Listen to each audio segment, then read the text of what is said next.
What's up, subscribers? Deck profile time. We are going to do a true Draco deck profile tonight. This is going to be post... When was the last ban list? Post whenever the hell the last ban list was. Excuse me, guys. Anyway, this is going to be the deck profile. This is my personal build. I change it every now and then, but this is how I'm running it right now. So we're going to start off with the main deck. Don't mind my center. Alright, so starting off with the monsters, we got one Dynamite. We just got this off of the ban list. This is probably the best thing to happen to us, honestly.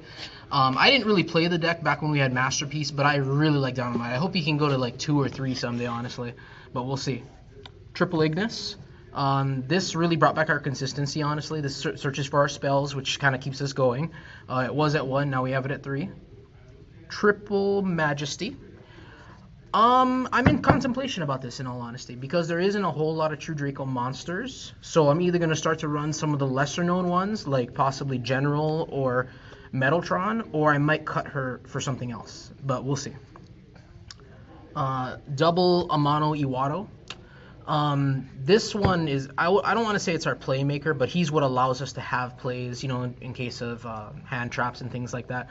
I mean, honestly, I love opening up with him as long as I have everything that I need. That's our monster count. Kind of a low monster count, but that's pretty much how these decks go. Moving on to the spells. We got triple Heritage. Heritage, of course, allows us to draw for every true Draco card in our graveyard. So if we have a monster, a spell, and a trap, that lets us draw 3 as long as it was sent there this turn. So it depends on how many. And even if you have multiple spells, that's still only 1. Okay. Next one is Draco Phoenix. Draco Phoenix allows us to shuffle back 3 true Draco cards that are in our graveyard into the deck and draw 1. Both of the spell cards, by the way, give us additional tribute summons. That's very important. Now we're going into our draw engines. I mean, that is technically part of our draw engine, but our real draw engine, which is, I'd say, the MVP card of the entire deck, other than Amano Iwado, Card Demise. To all you haters out there saying that this card should be hit, you damn right it should be. But is it? Nah. You see his face? You see his face? That's the look of conviction in knowing he's screwing up your stuff. Anyway, moving on. I thought that was a look of fear. Yeah, fear for what he's about to do to them. Moving on. Double Desires. Some people like to run triple. Y'all insane. I like it at double. Heck, I think I might even like it at 1. I'm not sure. I'm still feeling out this deck. Pot of Duality.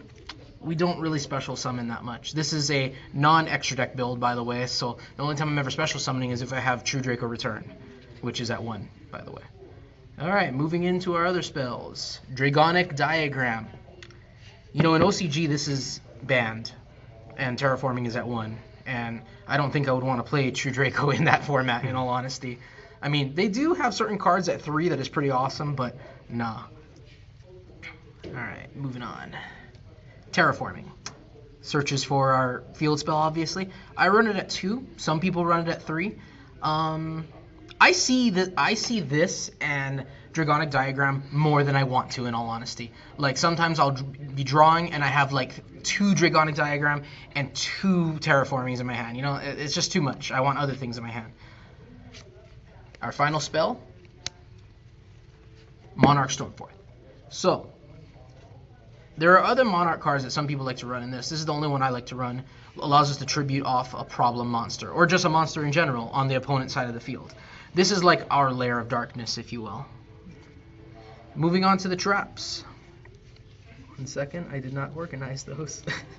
We're going to start with our True Draco traps. Triple Apocalypse. Of the traps, this is definitely an MVP. We target and destroy 1 other True Draco card, and split the attack of all monsters existing on the field. Also, when True Draco traps go to the graveyard, it pops a monster on the field.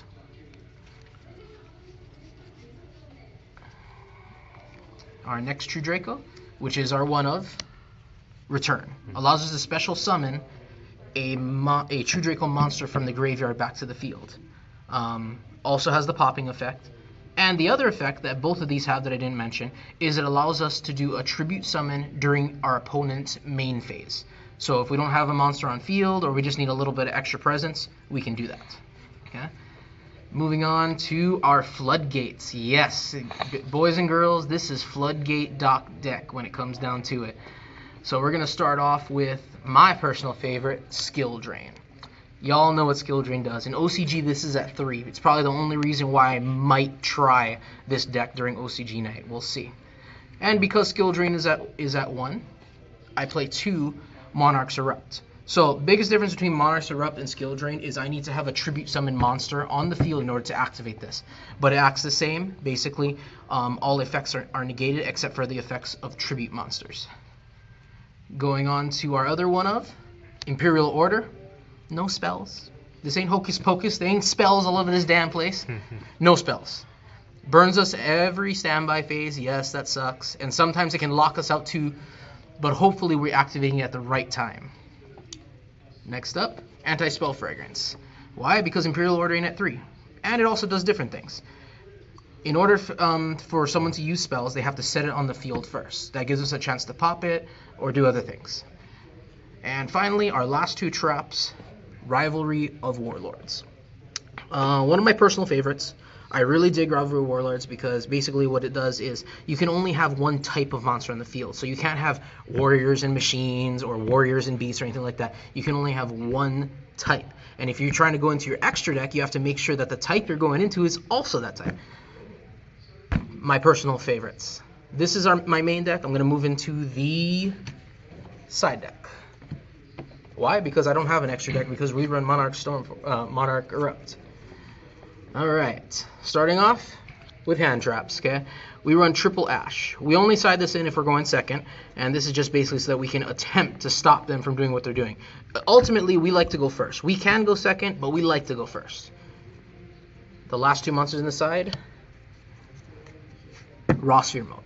So I put this here mainly for Goki, Spirals. Anyone that makes big boards of more than like 2 monsters, I like to have this in there to help get rid of problem cards. Traps. Triple Red Reboot. This is for is it Altergeist? Yeah, Altergeist players. They run a lot of different traps, a lot of back row, especially and also for Trick Stars. Reincarnation, that sucks. So I like to have this in here. There's a big cost for it if you have to activate it from hand, but worth, in my opinion. Last trap, Soul Drain. I like to run this even though it's at 1, and the reason why is because this basically will negate any types of graveyard effects. And with things like, ABCs running around, potentially a BA comeback, I like to have this card. Moving into the spells, Triple Shared Ride. Shared Ride, every time someone searches for a card, I get to draw. This is good for Sky Striker, I suppose Gokis as well. But just good. It's kind of like Max C, but not as good, And my last and my own personal spicy tech. I got this actually off of a True Draco group that we were talking about, and I tried it out and I really liked it. Emergency Provisions. So you won't see this in a lot of deck profiles, okay? So what this is put in when we're going into game 2 or 3 and we're about to go into time or time is coming up. What this does is for every face-up spell or trap card on the field, I can send them to the graveyard and gain 1,000 life points for each one. So this is a good way where if I'm behind or if my opponent is just is ahead, I can either catch up or I can actually win it using this, and I have done it. Another cool thing about this is that sending the spell and trap cards is cost, so it can get around things like Imperial Order and things like that. So anyway, guys, that's the deck profile. That's our main. That was our that was our side, and that's it, folks. Thank you for tuning in, guys. Like, subscribe, comment. If you guys don't like something that I put on this channel, tell me. I love to hear back from you guys. And to the rest of the KL crew, if you will, hope you guys have a great night, and aloha.